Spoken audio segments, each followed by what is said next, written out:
안녕하세요. 저는 서울에서 메이크업 일을 하고 있는 40대 여자입니다. 사연을 들어보면 세상에 참 별일이 다 있다는 생각이 들지 않나요? 저도 무척이나 공감합니다. 하지만 제가 겪어온 일도 돌이켜보면 사연으로 나올 법한 일이라는 생각이 들더라고요. 그래서 이렇게 용기 내서 글을 작성해 보았어요. 이제는 잊고 살고 있는 일이긴 하지만 평생 잊히지 않는 상처이기도 하고요. 혹시 저와 비슷한 상황에 처하신 분이 계시다면 절대 좌절하지 말고 제 이야기를 통해 위로를 받아가시면 좋겠어요. 저는 정말 지금이 너무 좋고 행복하거든요. 제가 겪은 일은 평범하지도 행복하지도 않은 일이지만 지금의 저는 정말 제 일도 즐겁게 잘하고 있고 행복하답니다. 그러니까 이 사연을 듣는 모두들 힘들고 어려운 순간이 있을지라도 포기하지 말고 주저앉지 말고 끝까지 나의 길을 걸어가시면 좋겠어요. 제가 그랬거든요. 이제부터 제가 겪었던 경악스러운 이야기를 해볼게요. 사실은 내 주변 친구의 이야기, 내 가족의 이야기, 내 애인의 이야기가 될 수 있다고 생각해요. 모두들 공감하시면서 재미있게 들어주시면 감사하겠습니다. 제 어머니는 미용 일을 하셨습니다. 동네에서는 1등으로 손이 빠르시고 가격도 저렴해서 인기가 많은 미장원을 운영하셨습니다. 어머니의 손은 항상 퉁퉁 불어 있었습니다. 어린 저는 어떻게든 엄마를 도와보겠다며 아주머니들 파마를 해주실 때 옆에서 헤어롤을 집어드리고 고무줄을 챙겨드리며 칭찬을 받았던 기억이 있습니다. 미장원에서 수건은 또 얼마나 많이 쓰이는지 아시나요? 제가 차마 그 많은 수건들을 빨지는 못했지만 빨래 건조대에 엄마랑 언니들이랑 같이 널며 이야기꽃을 피우던 따뜻한 기억이 있어요. 작은 미장원을 운영하셨던 엄마는 집안일을 하랴 미장원에서 일하시랴 몸이 100개라도 부족하게 바쁘셨어요. 엄마가 그저 좋았던 저는 엄마한테 찰싹 달라붙어서 거의 엄마 미용실에서 살다시피 했었네요. 하도 미장원이 놀이터라 생각하고 붙어 있다 보니 동네 아주머니들과도 가까이 지내며 저는 어른들께도 싹싹하게 잘 대하고 엄마를 따라 손재주도 좋은 아이로 자랐습니다. 그리고 저희 아버지는 남대문에서 액세서리 도매 소매업을 하셨습니다.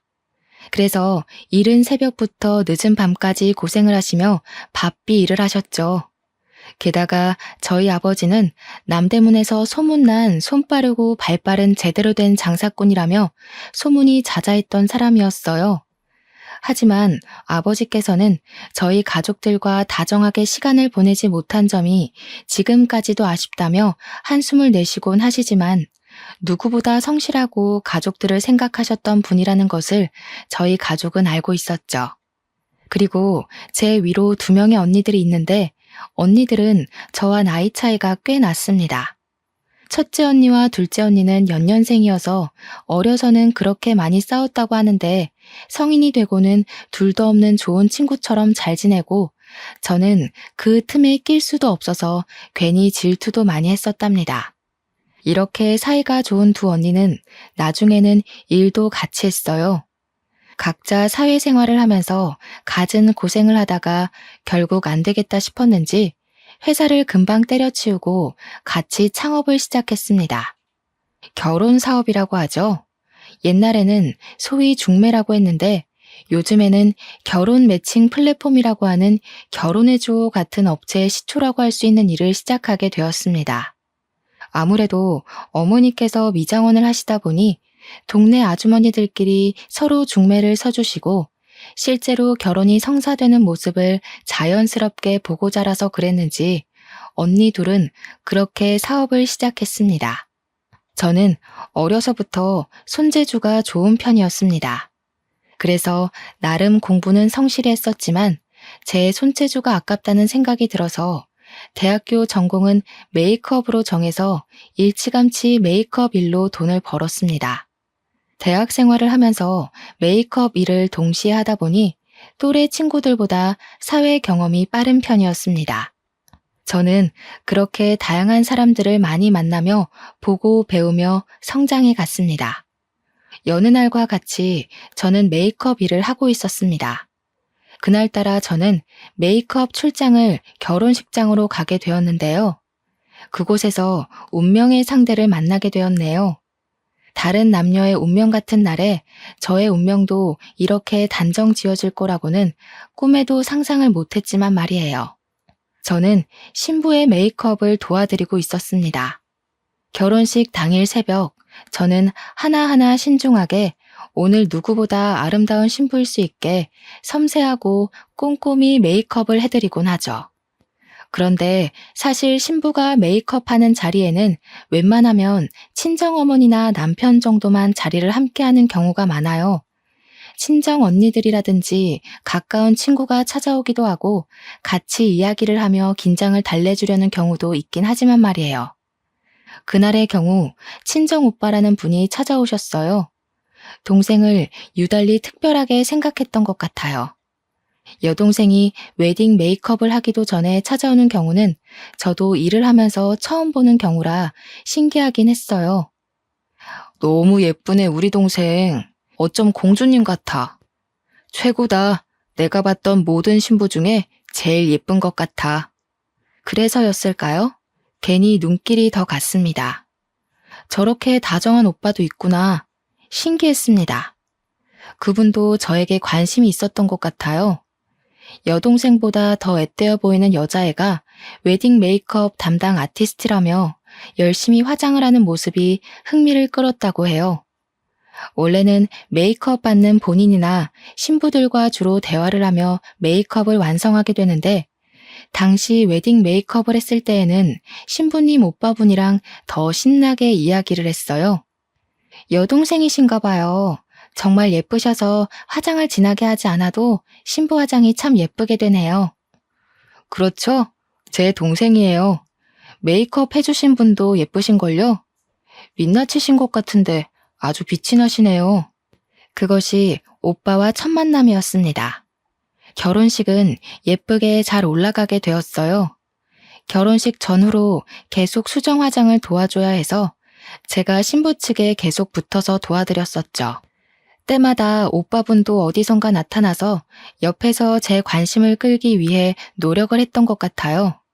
우와, 메이크업을 이렇게까지 꼼꼼히 해주시는 건 또 처음 봤네요. 저도 나중에 결혼하게 되면 메이크업 부탁드려야겠어요. 이렇게 섬세하게 봐주시는 거라면 저는 적극 찬성이에요. 식이 끝나고 그날도 당연하게 저는 혼자서 뷔페를 먹고 있었어요. 그런데 누군가 제 어깨를 툭툭 치더라고요. 누군가 싶어서 오물거리며 뒤를 돌아보니 신부 측 오빠분이 서 계셨어요. 아니, 그래도 그렇지. 어떻게 결혼식 뷔페를 혼자만 먹어요? 같이 먹어요. 같이 먹어야 더 맛이 있지 않겠어요? 아, 그렇긴 하겠지만 저야 뭐 워낙 혼자 먹는 뷔페가 익숙해서요. 웨딩 메이크업이 처음도 아니기도 하고요. 그러려니 하고 그냥 식사하고 있었어요. 금방 먹고 일어나서 그 다음 출장 다녀와야 하거든요. 어이구, 그렇구나. 어린 나이에 벌써 그렇게 부지런하게 일을 하는 것 보니 금방 부자 되겠어요. 멋지네요. 저와 오빠는 신나게 이야기를 했습니다. 저도 메이크업만 할 줄 알지 바쁘게 일상을 살아가다 보니 친구가 많은 것도 아니었고 연애 경험이 많지도 않았었어요. 그래서 누군가 저에게 관심을 가지고 이야기를 할 수 있다는 게 참 좋았죠. 오래 두고 볼 일이지만 저랑 꽤 잘 맞는다는 생각이 들었습니다. 하지만 즐거웠던 대화를 통해 들었던 이야기 내용들이 모두 즐겁기만 한 것은 아니었습니다. 우선은 저보다 나이가 꽤 많았는지 제 나이를 알고는 본인의 나이를 밝히지 않더군요. 저는 대학생의 메이크업 전공을 하고 메이크업 쪽으로 아르바이트를 하며 경력을 쌓아간다는 이야기를 했어요. 제 이야기를 다 듣고 자신에 대해 소개하겠다며 본인의 커리어에 대해 들려주더군요. 저는 남대문에서 작은 사업을 하고 있어요. 다양한 액세서리부터 의류까지 다양한 종류의 물건을 소매로도 판매하고 해외로도 유통하고 있는 무역업까지 하고 있어요. 어머, 남대문 쪽에서 일하고 계셨군요. 저희 아버지도 남대문에서 일하시는데 뭔가 괜히 더 반갑네요. 일하기 바쁘고 힘드실 텐데 젊으신 나이에 대단하시네요. 제가 오빠에 대해 살짝 칭찬을 하니 그 칭찬이 너무 좋았나 봐요. 저에게 사업 이야기를 계속 늘어놓으며 자랑을 하더라고요. 이야기는 꼬리에 꼬리를 물고 계속되었어요. 시간이 가는 줄 모르게 대화를 하다 보니 저는 그 다음 일을 하러 가야 하는 시간이 다가왔습니다. 나중에라도 밥이나 함께 하면 좋겠다며 연락처가 있는 명함을 주더라고요. 혼자 밥 먹지 말고 밥 먹을 때 나 불러줘요. 사실 나도 혼자 밥 잘 먹거든요. 근데 혼자 먹기 싫을 때 있기도 하잖아요. 저만 그런 거 아니죠? 연락 주세요. 오늘 대화 너무 즐거웠네요. 오래간만에 말이 제대로 통하는 사람을 만난 것 같아서 기분도 좋고 밥도 맛있네요. 같이 먹으니까 더. 일 조심히 가요. 꼭 연락 주기예요. 사실 저는 오빠의 나이가 꽤 있는 것 같아서 남녀 관계로는 크게 생각을 하지 않았어요. 그냥 우연하게 하루 즐겁게 대화하며 밥을 먹은 것으로 좋겠기 때문이에요. 하지만 오빠는 가는 길 끝까지 연락 달라며 적극적으로 대시하는 것이었어요. 마음이 설레면서도 괜히 걱정이 앞섰어요. 저는 아직 아르바이트로 전전하는 대학생 신분밖에 되지 않았기 때문이에요. 그렇게 오빠와는 다음 만남을 기약하며 자리를 뜨게 되었어요. 저는 연락처를 받고는 고민이 끝이 없었어요. 이렇게 만나보는 게 맞나? 아니, 연락을 해서 정말 밥만 먹어도 되나? 결국 저는 아르바이트 후에 혼자 밥을 먹다가 받았던 명함을 꺼내 들고 연락을 했습니다. 저 지금 혼자 밥 먹고 있는데 같이 식사하시겠어요? 저는 사실 속으로 나이라도 제대로 알고 헤어지더라도 헤어져야겠다는 생각으로 그 오빠에게 연락을 했던 거예요. 민영 씨? 왜 이제야 연락했어요? 기다리고 있었는데. 저는 아직 점심 식사 전이에요. 어디에요? 당장 갈게요. 그렇게 저희는 만남을 갖고 점심 식사도 함께, 저녁 식사도 함께 하며 시간을 보냈네요. 오빠는 나이가 생각보다 많았어요. 저와 띠동갑 15살 차이가 났던 거예요. 이제 돌이켜볼 때 오빠 입장에서 나이를 이야기해봤자 본인 손해라는 생각에 조용히 아무 이야기도 안 하고 그 다음 만남을 기약했던 것 같다는 생각이 들어요. 저는 20대 초반, 오빠는 30대 중반의 나이였으니 딱 봐도 제가 얼마나 어리고 앳되어 보였겠어요. 대화를 할수록 나이 차이가 세대 차이처럼 느껴지는 구석이 있었습니다. 공감하고 좋아하는 가수나 TV 프로그램이 달랐지만 생각의 차이는 적었어요. 나름 취향도 비슷했죠. 좋아하는 음식도 비슷했고요. 제가 여느 20대 여자애들과 다르게 국밥을 그렇게 좋아했거든요. 그래서 오빠와는 만날 때마다 국밥을 꼭 한 끼니는 먹으면서 친해지고 대화도 자연스럽게 할 수 있었어요. 오빠도 꽤나 국밥을 좋아하는 사람이었던 것이죠. 그렇게 서로 호감을 갖고 몇 번의 만남 끝에 저희는 사귀기로 했습니다. 저에게는 첫 연애였네요. 제가 뭣도 몰랐죠. 그냥 대화가 되고 나를 좋아해주는 사람이다 싶으니 풍선처럼 마음이 한순간에 부풀더군요. 그래도 데이트를 하면서는 데이트 비용도 오빠가 다 지불하고 항상 다정하게 대해줬어요. 그게 저는 사랑이라고 생각했죠. 하지만 제가 사귀고 있는 남자에 대해 가족들과 몇 없는 가까운 친구들은 반기를 들었어요. 그리고 사실대로 말씀을 드렸다가는 아빠가 집에서 쫓아낼 것만 같아서 아버지에게는 비밀이었던 연애였어요. 아무리 좋다, 괜찮다, 나를 사랑해주고 나도 사랑해준다는 이야기를 해도 15살 나이 차이가 난다는 이야기를 하면 미친 거 아니냐, 헤어져라, 정신 차려라, 미성년자랑 연애하는 정도 아니냐며 남자가 도대체 정상적인 사람은 맞냐고 무척이나 뭐라고 했어요. 특히 두 언니와 어머니가 진절머리를 치며 싫어하셨죠. 두 언니는 게다가 결혼정보 업체 일을 하다 보니 더더욱 반대가 심했어요. 나이 차이가 나는 결혼을 직접 보고 그들이 어떻게 지내는지도 지켜본 경우가 많았기 때문이었죠. 나이 차이가 많이 나는 어떤 커플은 그렇게 사이가 소원해질 수 있겠지만 그 커플이 저는 아닐 거라 생각했어요. 저는 제 결혼 생활과 제 남편에 대해 자신이 있었기 때문이에요. 아니, 세상이 이렇게 넓고 깔린 게 남자들인데 넌 도대체 무슨 생각으로 그런 놈을 만나는 거야? 15살이나 나이 차이가 나면 만나려고 생각했다가도 좋다가도 감정이 사라지지 않냐? 어이가 없네. 언니들이 그쪽 일에서 뻔히 알고 있는 거 몰라? 왜 이렇게 어리석게 행동하는 거야? 그러게. 진짜 민영이 너도 웃기지? 우리가 싫어할 거 알고 있었지?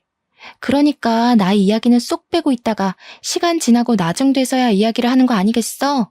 참, 민영이 너도 어리다 어려. 그 남자놈은 무슨 도둑놈 심보인지 알 수가 없네. 저는 당시에 한창의 나이였지만 남자 쪽에서는 30대 중후반, 40대를 바라보는 나이인지라 집안에서 결혼에 대한 압박이 꽤 있었나 봐요.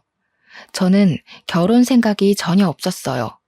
하지만 오빠는 사귀기 시작한 지 한 달쯤인가 되었을 때부터 결혼에 대한 이야기를 하기 시작했어요. 저는 너무 이르다는 생각이었죠. 오빠가 좋은 사람이고 남자로서도 제가 좋아하게 되었고 본인 밥벌이도 하고 집안도 괜찮다고 생각을 해서 그냥 흐르는 대로 가보기로 했어요. 20대 초반에 저는 결혼에 대한 마음이 없었지만 남자 쪽 집안에서 꾸준히 결혼 이야기를 했고 오빠도 결혼을 원하는 상황이어서 어느새 저에게 결혼이라는 주제가 자연스럽게 여겨지게 되었어요. 게다가 결혼 이야기를 하게 된 것도 한 달이 지난 시점부터였고 진지하게 결혼 이야기를 하며 저에게 프로포즈를 한 것도 정식으로 사귄 지 4개월 만의 일이었죠. 제 주변 친구들과 가족들에게도 말할 수밖에 없는 상황이 찾아온 거죠. 연애를 할 때에도 다들 그렇게 반대를 했는데 제가 결혼을 한다고 하면 얼마나 반대를 할지 무서울 정도였어요. 역시 걱정한 대로 친구들과 언니들은 무척이나 나무라며 저를 몰아세웠어요. 사계절은 만나봐야지 않겠어? 그 사람 너보다 20살이나 많다며. 그렇게 급하게 결혼까지 하다가 탈라면 어떻게 하려고 그래? 민영이 너 정말 그 사람에 대해 다 잘 알고 있다고 생각해? 20살 아니고 15살 많아. 그리고 자기 일 책임감 있게 잘하고 나 아껴주고 집안에도 문제 없어. 그것 말고 뭐가 더 필요해? 내 결혼인데 어떻게 그렇게까지 반대할 일이야? 저도 오빠와의 결혼에 대해 확신이라기보다는 고민을 하고 있었는데 하도 주변에서 몰아붙이다 보니 제가 오기가 나더군요. 내가 잘 사나 못 사나 봐라. 나 정말 잘 살 자신 있다. 보란 듯이 보여주고 싶어졌어요. 실제로 저희는 연애를 하는 동안 싸우거나 작게라도 의견 충돌이 생긴 적이 없었어요. 커플들이 자연스럽게 티격태격한다는 것이 어떤 건지도 이해할 수 없었죠. 주변에서는 그래도 싸워도 보고 긴 기간 지켜보면서 신뢰를 쌓아가는 것이라며 걱정 어린 조언들이 끊이지 않았습니다. 저는 프로포즈를 받고 그 후로 3개월이 지난 후에 결혼식을 올리게 되었습니다. 지금에서야 그 시간들을 돌아보면 왜 뭐가 그렇게 급해서 1년이 되지도 않는 시간 동안 쪼들리듯이 결혼식을 올렸던 것인지 저도 콩깍지가 어지간히 단단하게 쓰여 있었다는 생각이 들어요. 축복이라기보다 많은 사람들의 걱정과 염려 속에 저희는 신혼생활을 시작하게 되었죠. 사업을 하던 남편 덕분에 그래도 결혼 초기 자본으로 서울에 있는 작은 아파트에서 살 수 있었어요. 너무도 기뻤어요. 저는 항상 주택이나 빌라에서만 살아왔기에 아파트에서 사는 것이 꿈이었어요. 저는 부모님으로부터 독립도 하기 전에 결혼을 하게 되어서 아담하지만 내 집이라는 공간이 생긴 것도 참 좋았답니다. 그렇게 내 꿈을 이루었다는 생각에 한껏 부풀어 있었던 것도 잠시였죠. 곧 악몽처럼 현실이 다가왔습니다. 하루는 저희 신혼집에 가스 점검이 있었어요. 그래서 점검하신다는 기사분을 들여보냈는데 저희 집을 유달리 유심히 보는 거예요. 저도 처음엔 아무 생각이 없었지만 점차 이상하다는 생각이 들었습니다. 가스 점검을 하시는 것도 지켜보는데 제대로 하는 것 같지 않았어요. 혹시 점검하시는 분 진짜 맞으세요? 아까부터 저희 집을 계속 두리번거리시고 가스 점검은 하는 동 마는 동 하시길래요.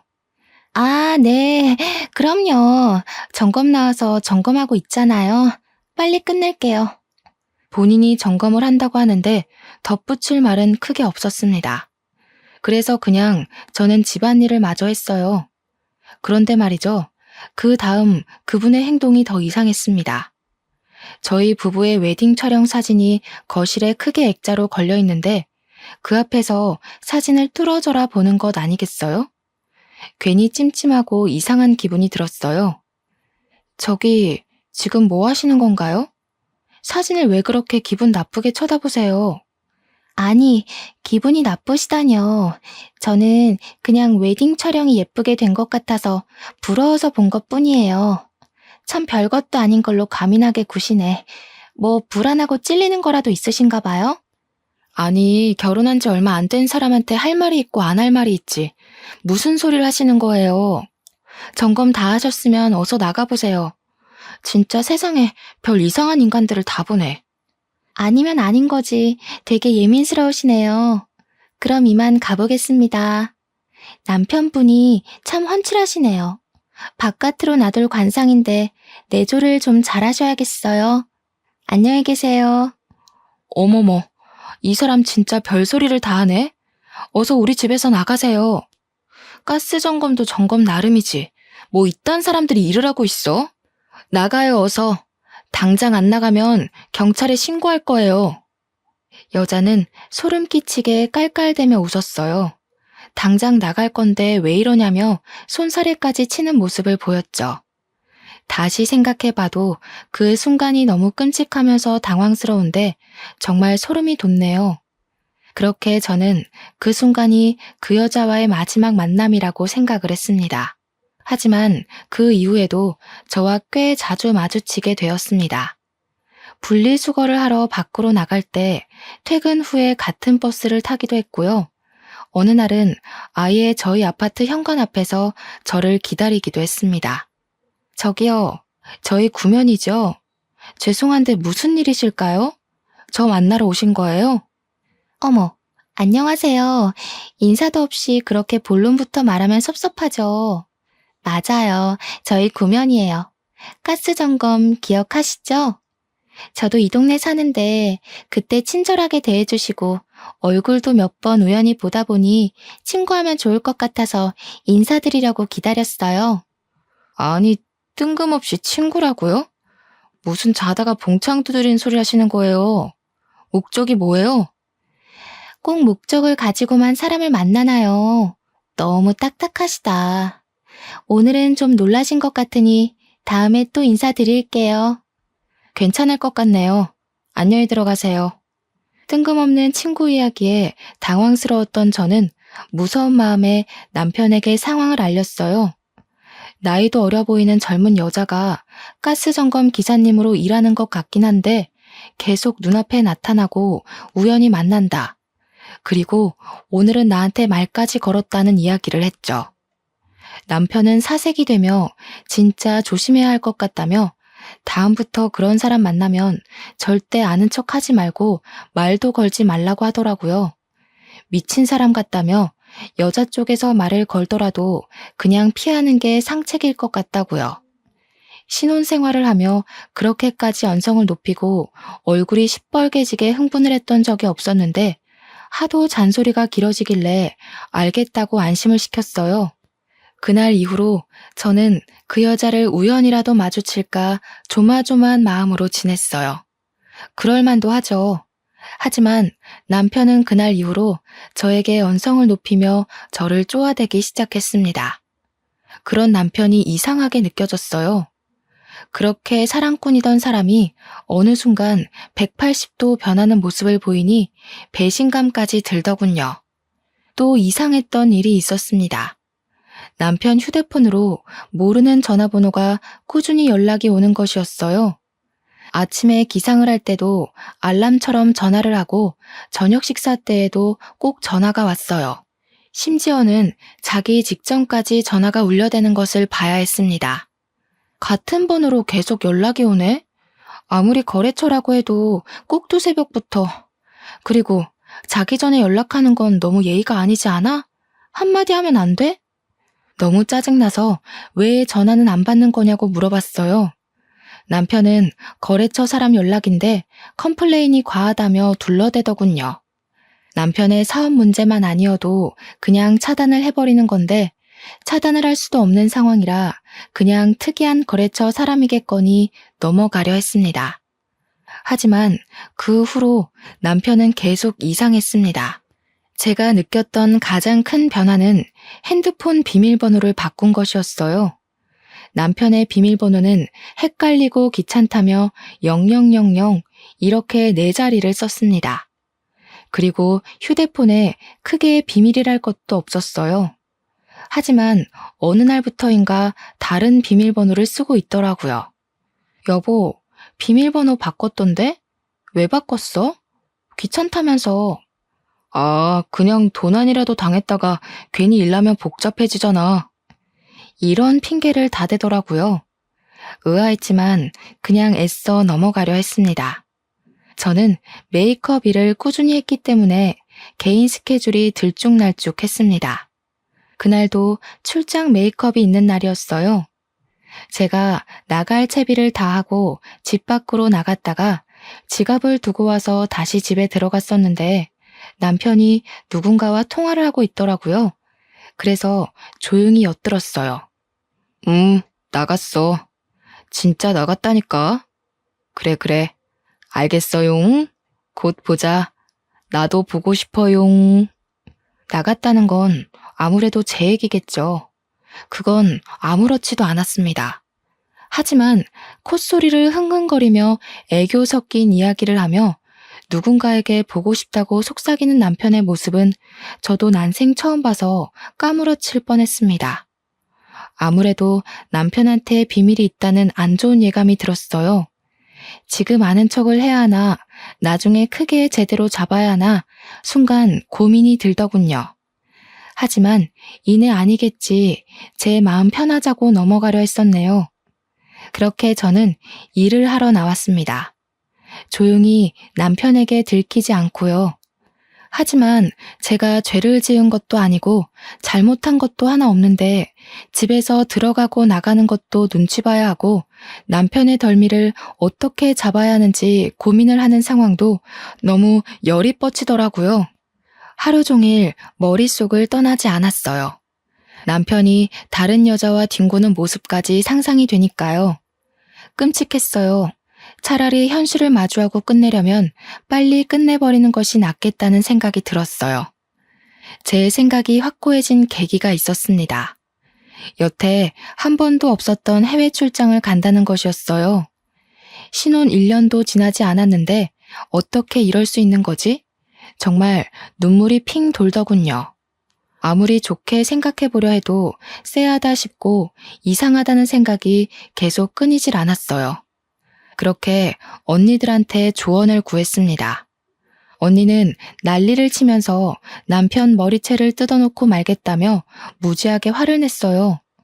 언니들은 같이 사업을 하며 불륜에 관한 이야기를 많이 듣다 보니 이골이 난 상태였더라고요. 덕분에 제대로 조언을 들을 수 있었습니다. 우선은 증거가 될 만한 자료들을 모아야 한다고요.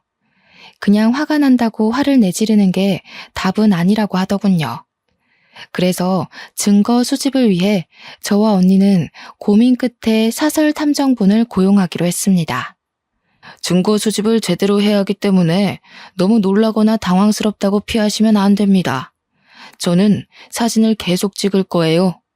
마음 단단히 잘 먹으시고요. 바람난 남자들 앞뒤 안 가리거든요. 많이 봤습니다. 너무 상처받지 말고요. 고용한 사설 탐정을 따라 남편의 뒤를 따라가 보았습니다. 남편의 치밀함에 기가 차더군요.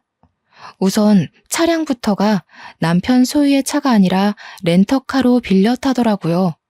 이때부터 마음은 이미 울컥울컥했습니다. 렌터카를 대여해서 서울 외곽으로 빠지더군요. 입이 다물어지지 않았어요. 분명 저에게는 중요한 해외 출장이라고 했거든요. 그렇게 서울 외곽을 달려 도착한 곳은 한 허름한 호텔이었습니다. 들어가지 말라고 속으로 그렇게 빌었는데 남편은 기어코 호텔 방으로 들어가더군요. 탐정부는 우선 남편이 호텔로 들어가는 사진부터 렌터카까지 사진을 찍었습니다. 저는 이게 현실인지 꿈인지 어벙했어요. 같이 동행한 언니가 정신 똑바로 차리라며 제 남편 욕을 쏟아붓고 제 손을 잡고 호텔 방으로 향했습니다. 사실 상상만으로도 끔찍한 일인데 직접 제 눈으로 보면 정말 쓰러질 것만 같았어요. 그래서 한참을 망설이고 문 앞에서 기다리다 제가 선택한 남자의 실체를 제대로 마주하고 깔끔하게 끝내자는 다짐을 하며 방문을 두드렸죠. 누구세요? 남편은 꼴보기 싫은 차림에다가 황당한 얼굴로 저를 쳐다보았습니다. 그리고 남편의 내연녀라는 인간을 봤어요. 낯설지 않은 얼굴, 기억 저편에 있던 사람이었습니다.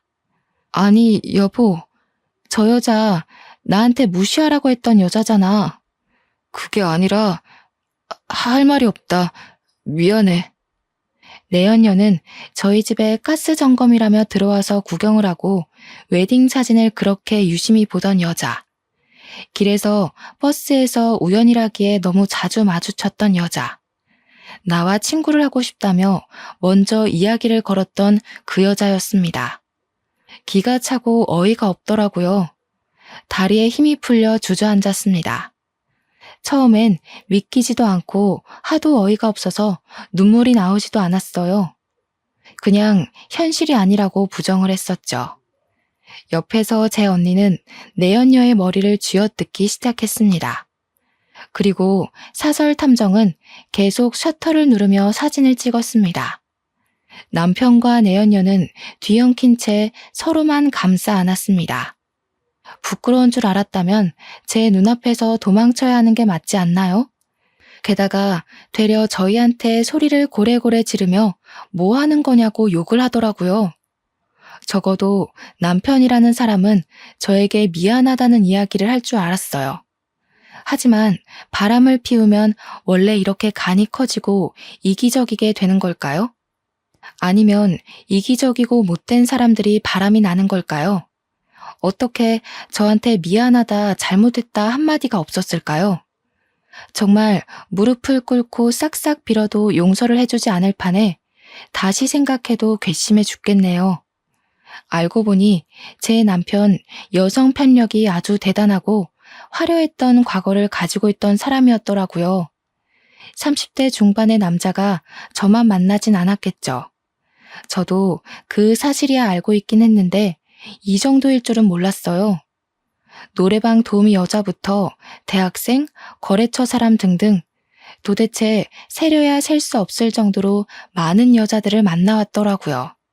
이 사실을 시댁에서 알고 어떻게든 그 바람길을 잠재워야겠다며 만나는 여자들 중에서 가장 성실하고 괜찮다고 생각한 저를 꼬셔서 결혼시켰던 것이었어요.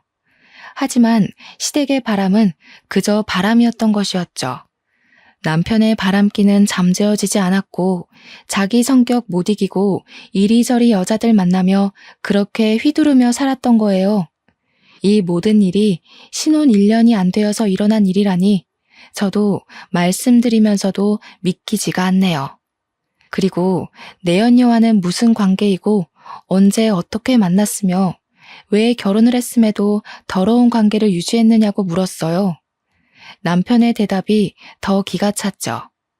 둘이 처음으로 만난 것은 제가 메이크업을 해줬던 동생 결혼식장, 저와도 처음 만난 곳에서 내연녀와도 처음 만났던 것이죠.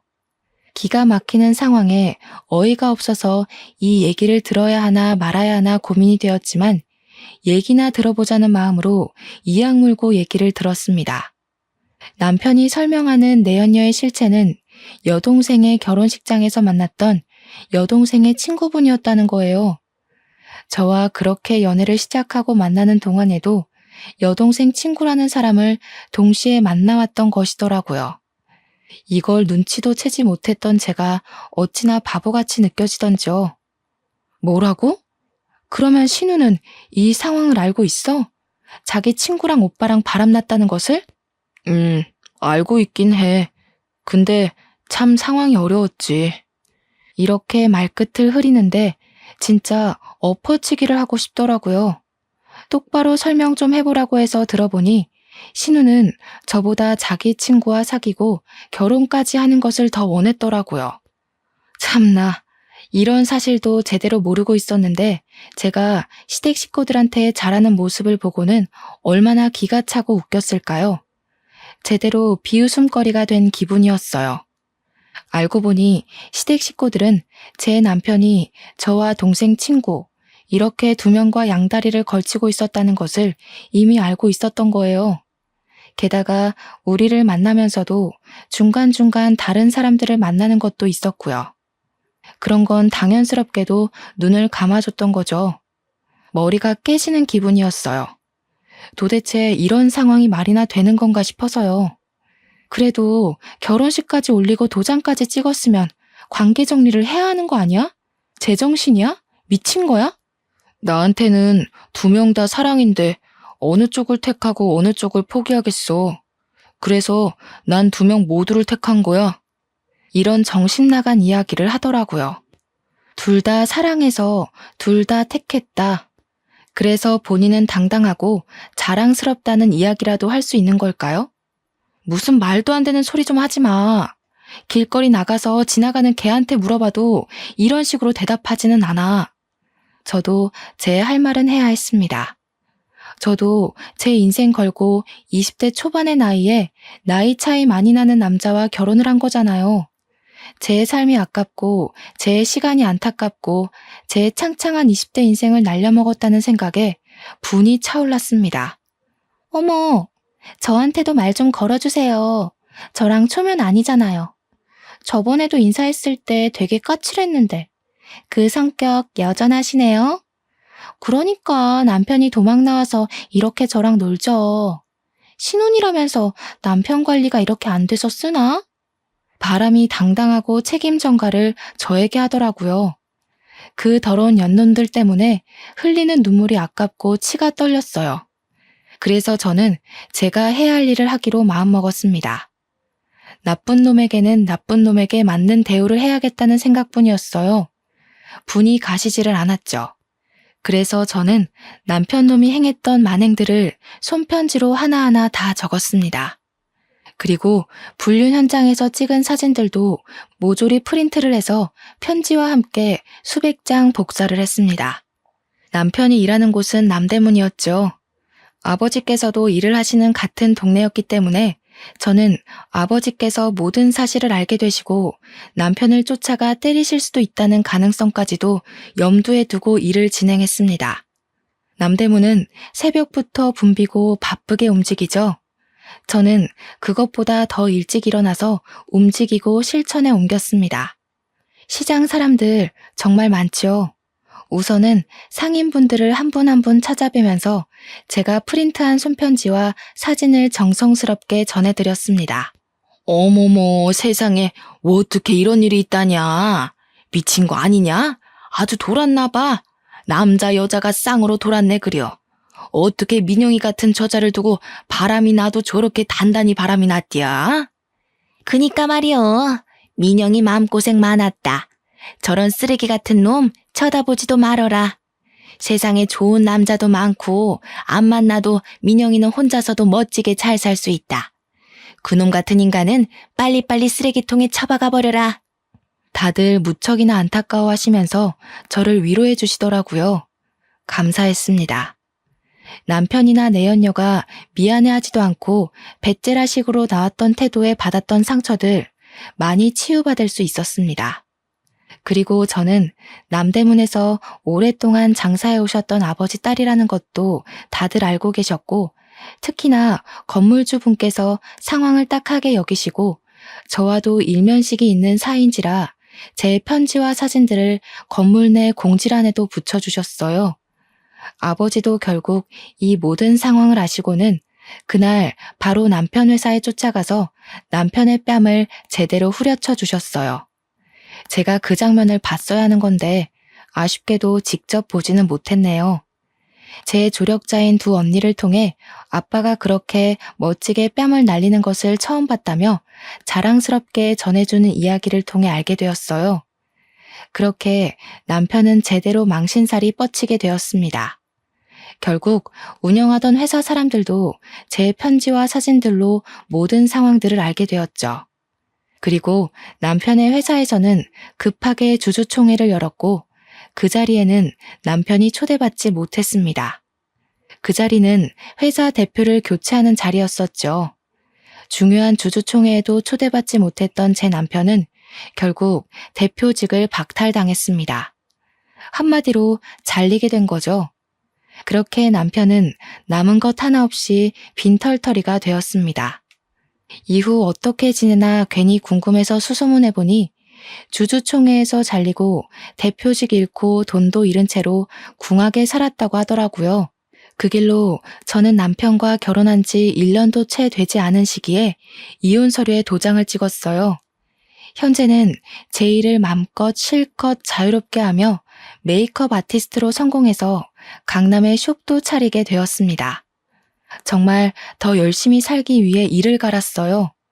누구보다 멋지게 저를 놓친 것이 인생의 실수라는 것을 보여주고 싶었고, 그것이 제가 할 수 있는 가장 뜨거운 복수라고 생각했습니다. 짧은 결혼 생활이었습니다. 사실 누구라도 저보다야 결혼 생활은 오래 하시는 경우가 많으실 거라 생각해요. 하지만 저는 후회 없습니다. 결혼 생활 동안 정말 누구보다도 남편을 아끼고 사랑했고 제 일에도 열정적이었으며 집안일도 부족함 없이 했거든요. 그리고 마무리까지도 제 속이 다 시원할 정도로 더 이상 시원할 수 없겠다 싶을 만큼 후회 없이 남편의 실체에 대해 폭로를 했죠. 어떤 분들은 분명 너무 과한 게 아니냐고 하실 수 있겠지만 아니요, 저는 최선이었고 다시 그 순간으로 돌아간다 해도 같은 선택을 하고 전 남편에게 제대로 창피를 줬을 것 같아요. 사실 제가 그렇게까지 하지 않았더라면 남편은 분명히 새로운 여자를 만나서 자기 원하는 대로 가지고 놀다가 질리면 또 새로운 여자들을 만나고 문어발식으로 만나고 양다리에 세 다리, 네 다리 걸치며 그렇게 색광처럼 살았을 거예요.